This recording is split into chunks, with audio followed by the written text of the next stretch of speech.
आज इस श्रद्धांजलि सभा में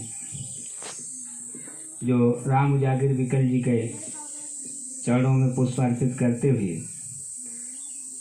साथियों बहुत ज़्यादा दिन तो नहीं हुए, 4-6 महीने पुराना ही साथ आदरणीय विकल जी का था हम लोगों के साथ। जो हम लोगों ने एक संगठन बनाया था जिसके माध्यम से हम लोग इस अपने समाज से पाखंडवाद को दूर करने के लिए एक संघर्ष कर रहे हैं।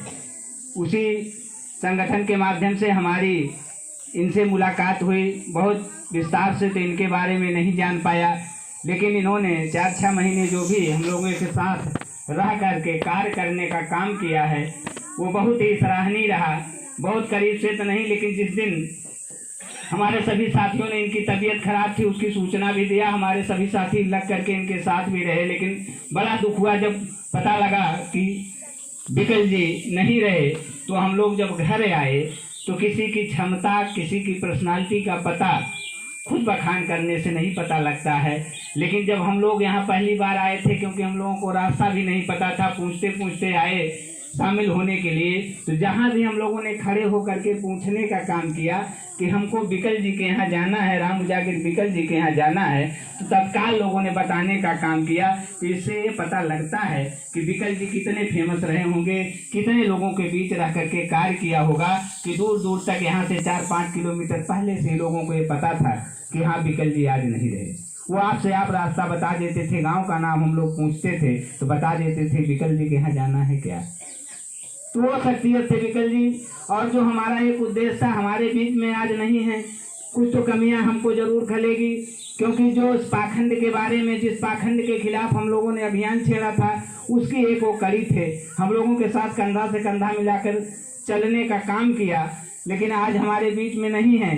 फिर भी उन्होंने समाज को आज भी एक उपदेश दे करके ही गए।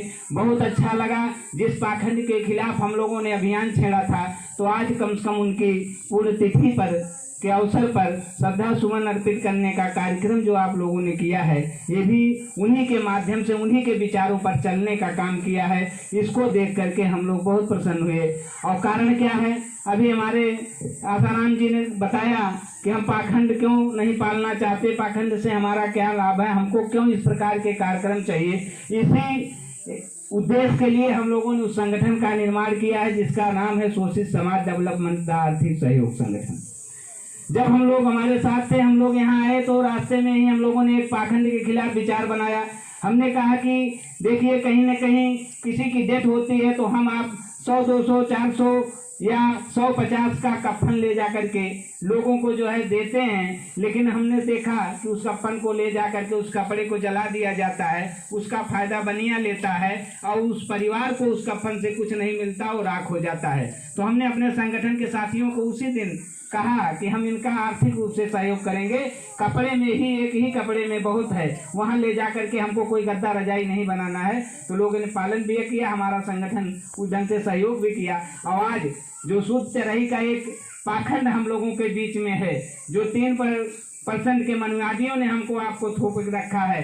काफ़ी दुख होता है जब किसी के घर कोई डेथ होती है, मान लो कोई बीमारी से मर गया, कोई कैंसर से मर गया, कोई एक्सीडेंट से मर गया, परिवार उसका परेशान होता है, दौड़ता धूपता है, उसमें पैसे कौड़ी लगाता है, 1-2 लाख खर्च भी करता है, खेत और औरतें गहने तक को रख देती हैं दवा दारू में। पता लगा कि वो उसके बाद भी नहीं बचता है, तो पता लगा इस पाखंड के चक्कर में फिर एक कार्यक्रम हमारे आपके जिम्मे आ जाता है कि मरने के बाद भी इन 3 पाखंडियों ने 3% के हमको आपको क्या किया, बाहर छुड़वा देते हैं।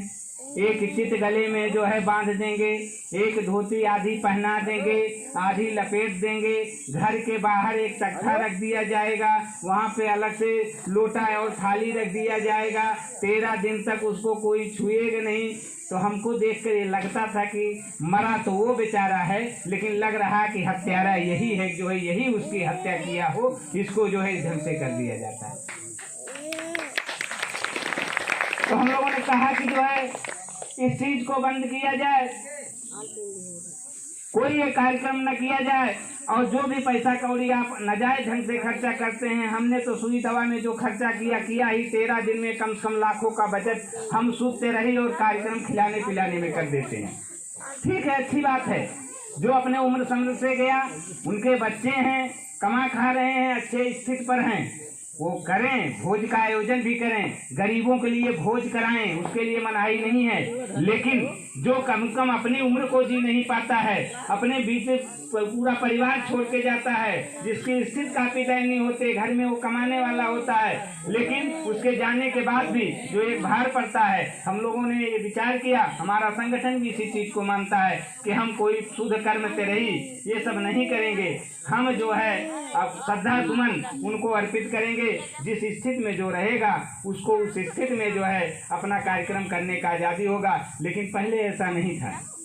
पहले कुछ भी हो जाता था कि अगर यहाँ शुद्ध तेरही नहीं करते थे तो लोग तरह तरह के ताने और लाने मारते थे कि इसकी कोई औकात नहीं, ये तो बनने के बाद बाप दादा की तेरही नहीं कर पाए। लेकिन क्या उससे हमको आपको बताते हैं, ब्राह्मण बताता है कि मरने के बाद स्वर्ग जाते हैं। मरने के बाद स्वर्ग में जाने के बाद भी ब्राह्मण उस स्वर्ग के नाम पर जन्मों जन्म तक खाता रहता है। उसके आल औलादें उसके नाम पर उसको चढ़ावा चढ़ाती रहती हैं कि ताकि उनको स्वर्ग मिल जाए। लेकिन ये कोई स्वर्ग और नरक का कोई दरबार नहीं है। इन पाखंडियों ने जो हमको आपको बांटा स्वर्ग नरक के चक्कर में, यहाँ तो हमको बांटा ही, ठाकुर ब्राह्मण बनिया और जात बिरादरियों में बांटा ही। उसने एक अलग से भी रचना किया, इस संसार की एक अलग रचना, काल्पनिक रचना, जिसका नाम उसने स्वर्ग दिया। उस स्वर्ग में तरह तरह के देवी देवताओं को बैठाया और उनकी डर हमारे आपके बीच पैदा किया। अगर फला देवी देवता को नहीं पूजोगे तो नरक में चले जाओगे, फला कर्म नहीं करोगे तो नरक में पड़े रहोगे। आपके पिताजी को स्वर्ग हो ही नहीं रहा, उसी में अटके हुए हैं। बीच में गौ दान करेंगे तो उसकी पहुंच पकड़ के पार होंगे, तब जा करके उनको वो मिलेगा। तो ये सब चीजों को हम लोग हटा करके, लेकिन क्या यहाँ से ना तो कोई जिंदा गया है स्वर्ग में, ना तो कोई मरने वाला लौट के आके बताया है कि कोई ऐसा दरबार वहाँ है।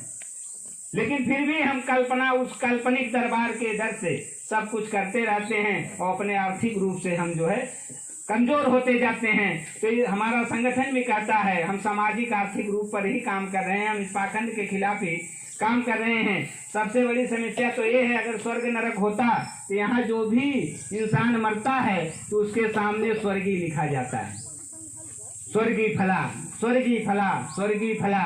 तो जब मरने के बाद सब स्वर्ग में जा रहे हैं तो फिर पाखंड करने की जरूरत क्या है? क्या किसी के सामने नरकी भी लिखा मिला कि नरकी फला?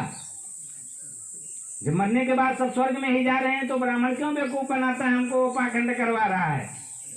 अगर जो नहीं करता वो नरक में जाता और नरकी लिखता फलाने नरकी, तो मान लेता कि उससे कुछ फायदा होगा। तो मरने के बाद सब स्वर्ग में ही जा रहे हैं, तो उससे अच्छा है कि हम लोग नरक में ही रहेंगे, लेकिन उस पाखंड को नहीं मानेंगे। जहाँ से हमारी आर्थिक स्थिति कमजोर होती है, जहाँ से हमारे आपको बच्चों के पढ़ाई लिखाई में जो पैसा काम में आता है वो पाखंड में लगा करके हम खुद परेशान होते हैं, साथ साथ समाज में भी वो परेशानियां बढ़ती जाती हैं। और समस्या क्या है?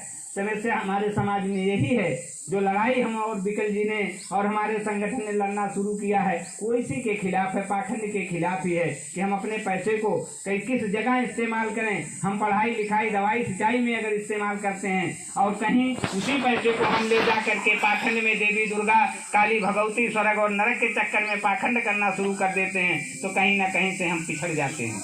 इस नाते इसी सब पाखंड को छोड़ने के लिए आज हमारे बीच राम उजागर विकल जी नहीं रहे, काफी कष्ट है।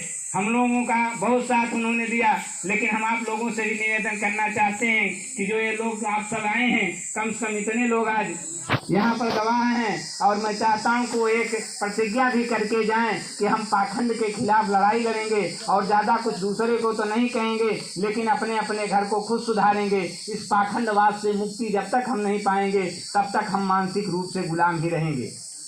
और एक अच्छे कवि के रूप में भी अरहरी विकल जी जाने जाते हैं। मैं जानता हूं कि मेरे संगठन को उन्होंने कई रचनाएं लिख करके दी है, जहां और जिलों में और ब्लॉकों में उनकी लिखी हुई प्रार्थनाएं जो है वो आज भी हमारे संगठन में पढ़ी जाती हैं। तो उन्होंने कुछ ना कुछ अपनी पहचान हमारे संगठन के ऊपर बहुत कम दिनों तक तो हमारे साथ रहे, 2 ही 4 महीने तक रहे, लेकिन उन्होंने एक अपनी छवि, एक अपनी गीत के माध्यम से आज भी हमारे संगठन को वो चीज दे दिया है कि विकल जी ना भी रहेंगे तब भी हमारा संगठन बराबर उनको याद करता रहेगा।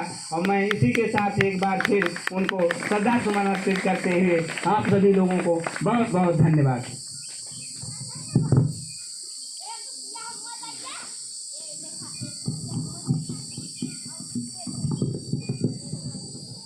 अभी आपके बीच में हमारे